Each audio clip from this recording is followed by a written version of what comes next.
shi yasa ba kowa ne yake samun dama ya kai wata dama ta sama kuma ya riko da addini ba, sai mai haƙuri. Wani baya iya tuna shi musulmi ne sai iya neman taimakon musulmai, in ya samu taimakon su suka masa abin da yake so, ko kuma iya neman ƙuri'a suka bashi daga na ya rabu da musuluncin, sai kuma ran da ya zo neman taimakon. In ba haka ba zai yi ba.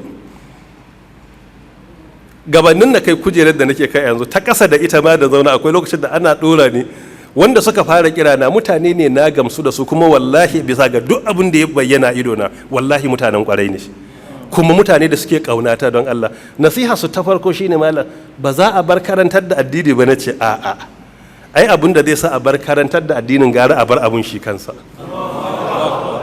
Ba yadda mun ce musu ku yi haƙuri, ita wannan harka ta Allah ita ce tabbas, kuma da ita ake neman aljanna. Shi yasa kaga duk yadda ake ciki ba mu bari ba. Akwai waɗanda kuma duk da za su ga kun karantar da addinin hankalinsu sai ya tashi, kuma za ku karantar ba ku zagi kowa ba, ba ku yi wa kowa ƙazafi ba, ba ku yi wa kowa sharri ba, bal ma cewa kuke a zauna lafiya, ku yi wa al'umma addu'a, ku yi wa ƙasa addu'a. In kai wa Najeriya addu'a, ai duk ɗan Najeriya ya shiga cikin addu'ar. Amma ba haka ne ɗan adam yake so ba, wanda bai son musulunci, a'a, ka ajiye addinin ka zama ɗan duniya. In ma baka zama ɗan duniyan ba, to shi sai ya ƙoƙarin duk wani abin da zai yi sai ya lalata ka, haka zai. Ta ma ba a nasara da wanda ya rike Allah, ba a nasara a kansa. Sunna ce ta Allah, in ka rike Allah to Allah ta'ala zai taimake ka, amma wayanka bai isa yi ba. So riko da addini yana da wahala, kuma ba fa wai sai kana kujera ta ilimi ko kana ta mulki ka kai sarki ko gwamna ko kaza ba, ko me kake in ka rike da addini sai ka yi haƙuri. Yanzu mafi ƙanƙantan abu da za ka ɗauka ba damu da shi ba shine me, ƙwallon kafa ko sport. Ɗauki Mesut Ozil, duk bala'in da ya shiga a Arsenal me ya jawo masa? Bayyana addininsa. Abin da ya shigar da shi kenan, me dalili? An tozarta 'yan uwansa a wata ƙasa, ya sa baki. Duk bala'in da Mesut Ozil ya shiga akan wannan ne. Aka ƙi sa shi ya buga ƙwallo, aka ƙi sa shi ya yi wasa, aka ƙi yin komai, sanda aka tilasta ya bar wurin. Don me? Wannan fa ɗan ƙwallo ne da ya amince ya sa gajeren wando, amma wannan ɗan riko da addinin ya sa ya huta? Bai sa ya huta ba. To in kana da kokari a duk sana'ar da ka samu kanka, kuma kai ka zama ambasada na addininka. Ba wai bu zama wakilin musulunci wai sai ka zauna ka yi tafsiri ba, a'a, kwatanta gaskiya ka wakilci musulunci. In kai adalci musulunci kake tallatawa, in ka zama mai kunya musulunci kake tallatawa, in ka zama mai kyautatawa na ƙasa da kai, har waɗanda suke addinin ku ba ɗaya baka musu adalci, tallan musulunci kake yi. Ya zama duk damar da ka samu ka nuna wani alama na kyau da tsaftar musulunci da adalcinsa, na nuna cewa shi musulunci adalci ne har ga makiyinsa. Idan kai wannan tallata addini kake yi. Wannan da aka yi Mesut Ozil ya sa ya bar addinin? Ai bai sa ya bari ba. Ka ɗauki ma, ba fa yanzu aka fara ba, ɗauki Muhammad Ali, ɗan boxing, the boxing master. Shi fa ya shiga waɗannan irin bala'i na wahala tun 1960s. Aka kwace kambunsa da duniya da ya na ɗaya a boxing, a damben duniya. Saboda me? Saboda addini. An ce je kashe 'yan wata ƙasa, ya ce shi ba zai ba, addininsa bai yadda ba, ba dalili. A kan wannan wani wahala ne bai sha ba, sanda ya shiga exile. Wannan fa ba wai mai wa'azi ba ne, boxing yake da gajeren wando. Aka kwace, kuma asalinsa ba musulmi ne, asalin sunansa Cassius Clay. Daga baya zo Muhammad Ali. Cassius Clay shine sunansa. Ya gane kyan musulunci, amma duk wannan wahalan da ya sha ya haƙura. In kana bin tarihinsa ko ka karanta, ya rasu 2016 din nan, an haife shi 1942, shekaransa 72 da hudu ya rasu a duniya.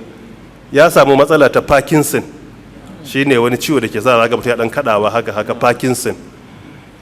In kana kallon sa za ka ga babu inda yake tsoron ya bayyana addininsa. Ka duba boxing da ya yi da George Foreman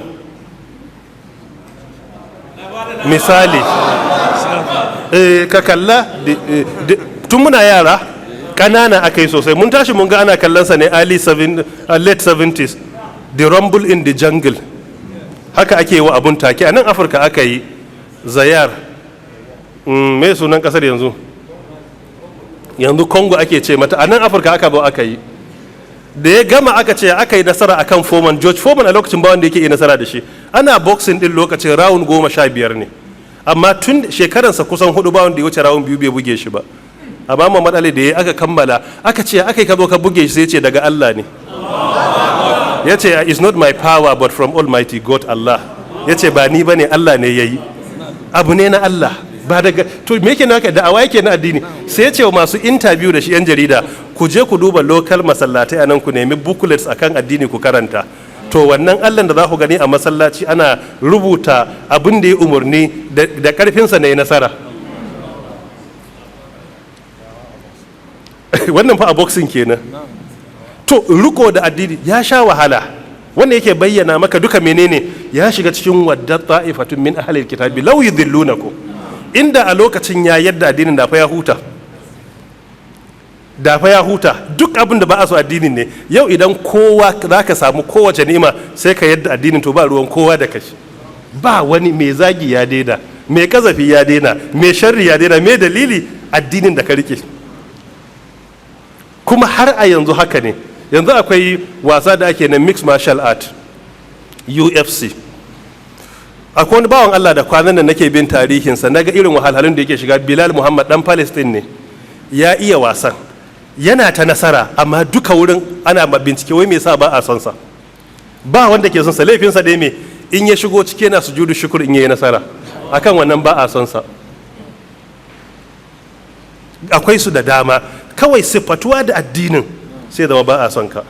Irin su Khabib Nurmagomedov duka musulmai ne, za su kira Allah, za su siffata da Allah, amma akan wannan in suka shigo filin wasan duk da iyawansu. Shi Khabib ya yi wasa har ya yi ritaya, ba a taɓa nasara a kansa ba a duniya.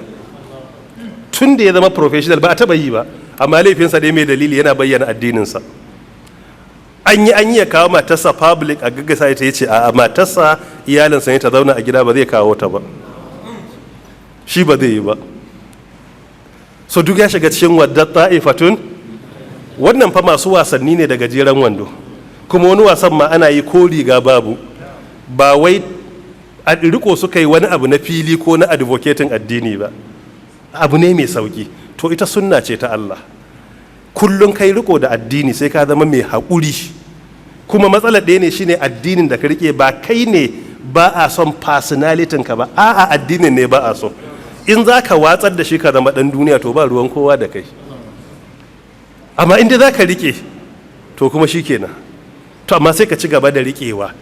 Ita ƙarya lokacin ta takaitacce ne. Alkadhibu sa'a wal haqqu was-sidqu ila qiyamis sa'a. Ita gaskiya tana da awa ɗaya ne, ƙarya tana da awa ɗaya ne, gaskiya kuma har tashin kiyama ne. Allah ta'ala ya samu wanye lafiya.